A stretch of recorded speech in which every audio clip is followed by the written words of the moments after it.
وہ دن ہے جس کے متعلق احادیث میں آتا ہے کہ بہت ہی لمبا دن، تقریباً 50,000 سال کا۔ تو اس میں ہر بندے کا، جو بھی آدم علیہ السلام سے لے کر کے آخر دن تک جتنے بھی انسان، جنات، جو بھی ہیں، ان سب کا حساب لیا جائے گا،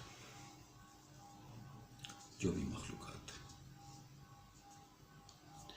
اگر کسی نے ظلم کیا ہے تو ظلم کا بدلہ اس کو ملے گا، اگر کسی نے کوئی نیکی کی ہے یا ظلم سہا ہے